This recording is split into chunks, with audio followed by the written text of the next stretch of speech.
If you use multiple accounts on Roblox, switching between them is actually quick and easy on both PC and mobile.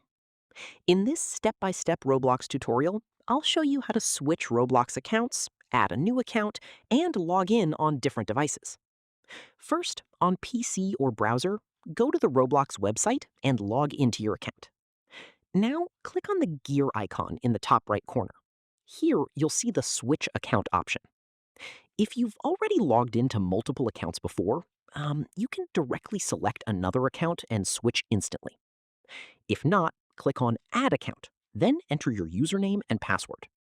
Once you log in, Roblox will save that account for faster switching next time. Alternatively, you can just click Log Out and manually sign in with another account. Now, on mobile, open the Roblox app, tap the three dots in the bottom right corner, scroll down, and tap Log Out.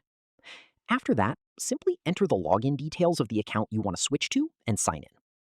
So yeah, that's how to switch Roblox accounts on PC, iPhone, and Android easily.